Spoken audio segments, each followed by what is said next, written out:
अध्यात्म स्वयं को जानने का सर्वश्रेष्ठ विज्ञान है।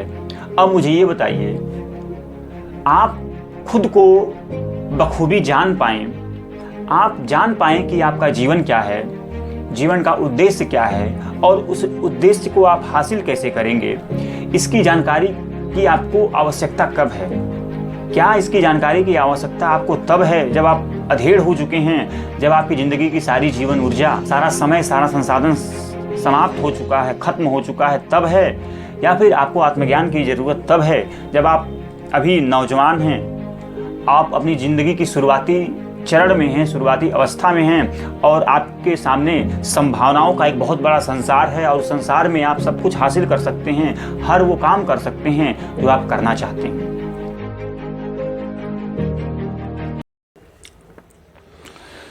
प्रश्न ये है कि जीवन है क्यों और इसकी जो मूल ज़रूरत है वो क्या है? ऐसी वो कौन सी चीज़ है जिसकी वजह से इंसान की जो व्यग्रता है, जो व्याकुलता है, जो बेचैनी है, वो कभी ख़त्म नहीं होती? उसकी सारी परेशानियों का आखिर समाधान क्या है? और जीवन की ये जो धारा है वो निरंतर अविरल बहती रहे, उसका उपाय क्या है? इसका तो एक ही उपाय है और वो है आत्मज्ञान। और आत्मज्ञान आप हासिल कर सकें, आत्मज्ञान का प्रकाश आपके जीवन में आ सके, उसके लिए चाहिए आपको अध्यात्म। अध्यात्म यानी कि स्पिरिचुअलिटी। अध्यात्म के बारे में हमारे देश में एक गहरी धारणा है और ये जो धारणा है वो इतनी गहरी बैठी है, इतनी गहरी बैठी है कि हर इंसान के जीवन में लगभग दिखाई देती है। वो धारणा ये है कि अध्यात्म जो है वह अधेड़ लोगों के लिए है। अध्यात्म उनके लिए है जो अपनी सभी सांसारिक जिम्मेदारियों का समुचित निर्वाह बखूबी कर रहे हैं। यानी कि कुल मिलाकर अध्यात्म उनके लिए है जिनकी उम्र 50 साल, 55 साल, 60 साल के ऊपर हो चुकी है। ये है सामान्य धारणा। और ये धारणा क्यों फैली,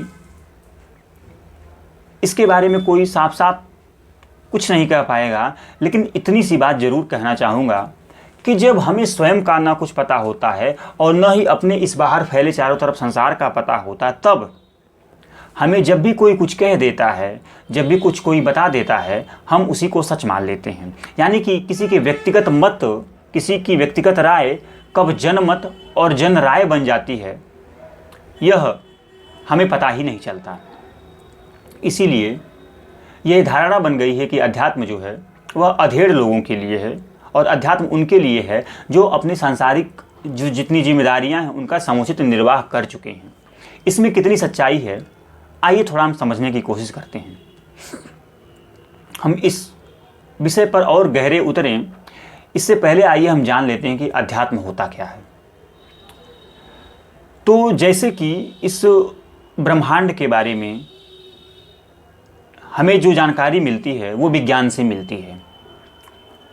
पृथ्वी के बारे में, महासागर के बारे में, जलवायु के बारे में, इस शरीर के बारे में और इस प्रकृति के बारे में जितनी भी हमें जानकारी मिलती है, जितना विज्ञान हमें हासिल होता है, उसका सिर्फ एक ही माध्यम है, वो है विज्ञान। तो जिस तरह इस जगत के बारे में विज्ञान हमें जानकारी उपलब्ध कराता है, उसी तरह हमें हमारे स्वयं के जीवन के बारे में, खुद के बारे में जो विषय जानकारी उपलब्ध कराता है, उस विषय का नाम है अध्यात्म। यानी अध्यात्म एक ऐसा विषय है जो स्वयं को जानने का सर्वश्रेष्ठ साधन है। स्वयं के बारे में सर्वश्रेष्ठ तरीके से अगर कोई बता सकता है तो वो है अध्यात्म। हमारे शरीर में होती हैं हमारी इंद्रियां, हमारा मन, हमारी बुद्धि और अहंकार, और यही सब मिल कर के हमारी पूरी ज़िंदगी को संचालित करती हैं। और इन सबों का सामूहिक अध्ययन किसी विषय के अंतर्गत किया जाता है तो उसको कहते हैं अध्यात्म। कुल मिलाकर के अध्यात्म वो जिसमें हम स्वयं के बारे में जानकारी हासिल करते हैं, स्वयं से स्वयं का परिचय कर पाते हैं। अध्यात्म वो जो हमें आत्मज्ञान देता है और आत्मज्ञान में आप स्वयं के बारे में जानते हैं कि आप हैं कौन, आपकी एक्चुअल पहचान क्या है।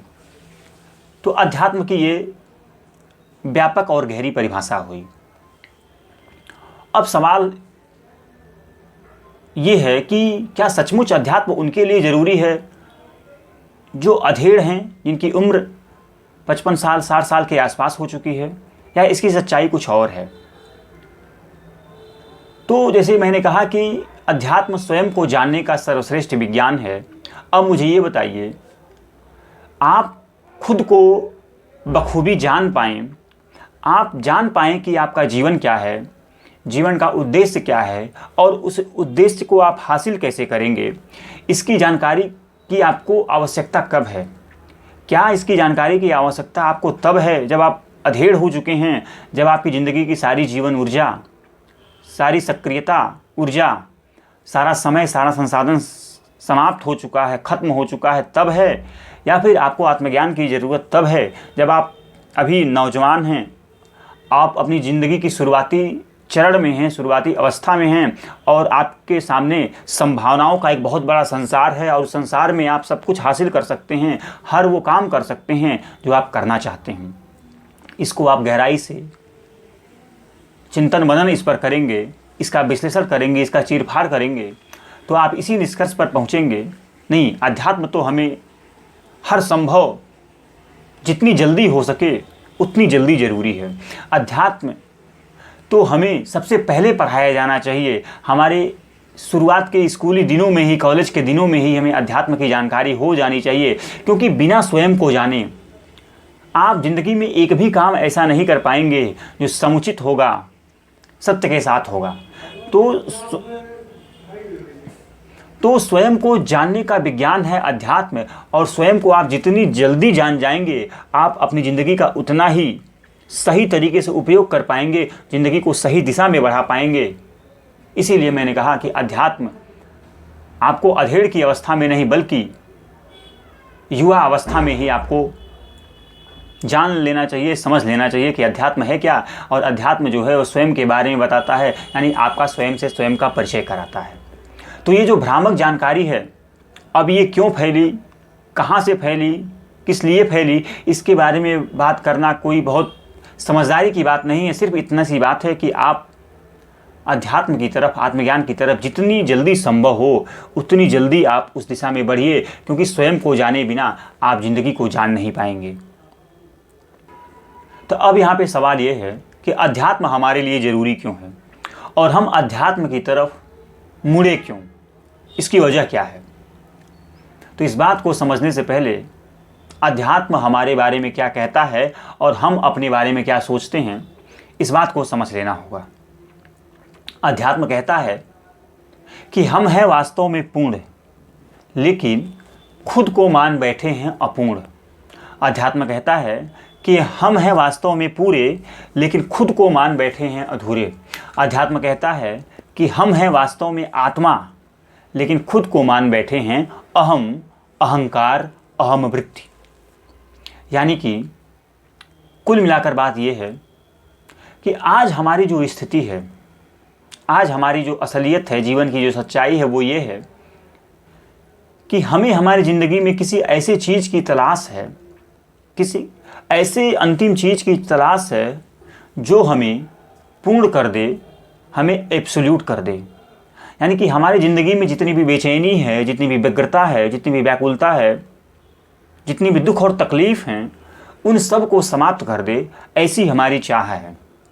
हम अंदर से इतना पीड़ा से भरे हैं, इतना कष्ट से भरे हैं, तकलीफ़ से भरे होते हैं कि हम इसको अगर कभी सार्वजनिक हम अगर कर पाएँ तो हम हंसी के पात्र हो जाएंगे। इसीलिए हम इसको पूरी ज़िंदगी भर मन में छुपाए रहते हैं, लेकिन छुपाने से सच्चाई नहीं छुप जाती। आप तो उस चीज़ को हर दिन हर पल महसूस कर ही रहे होते हैं।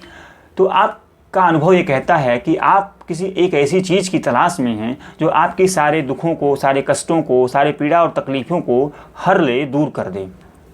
और इसीलिए आप पूरी ज़िंदगी इस संसार में भागते रहते हैं, कभी इधर कभी उधर, लेकिन आपकी जो ये प्यास है, जो बेचैनी की जो तलाश है, वो कभी पूरी नहीं होती, क्योंकि आप हैं कुछ और खुद को मान कुछ और बैठे हैं। अब मुझे ये बताइए, जब आप खुद हैं कुछ और और खुद को मान कुछ और बैठे हैं और खुद को कुछ और मान बैठने के अनुसार एक ऐसी दिशा में बढ़ रहे हैं जिस दिशा में आपको बढ़ना ही नहीं है, तो फिर ये कैसे संभव है कि उस दिशा में बढ़ करके आपको वो मिल जाएगा जो आपको वास्तव में चाहिए। आपको जो चाहिए आप उसके बिल्कुल विपरीत दिशा में बढ़ रहे हैं और आप ये उम्मीद में हैं कि आपको वो मिल जाएगा जो आपकी तलाश है। ये कैसे संभव होगा?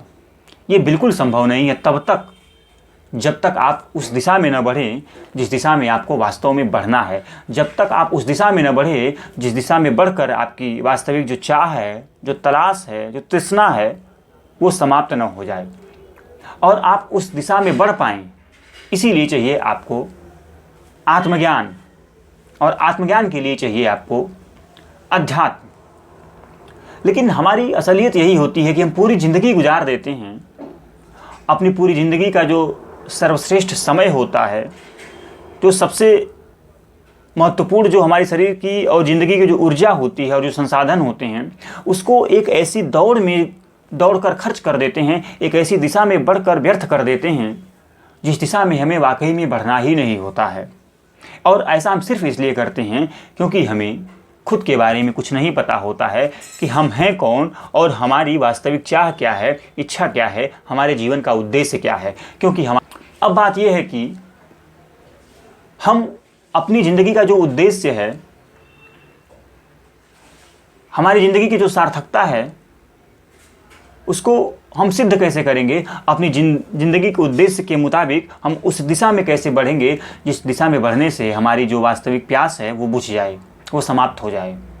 तो उसके लिए आपको साधना की ज़रूरत होगी, उसके लिए आपको साधना की ज़रूरत होती है। लेकिन फिर से मैं कह रहा हूँ कि हमारे देश का दुर्भाग्य ये रहा है कि साधना शब्द का इतना दुरुपयोग किया है, हमारे देश ने इतना दुरुपयोग किया है कि जितना किसी और शब्द का हुआ ही नहीं।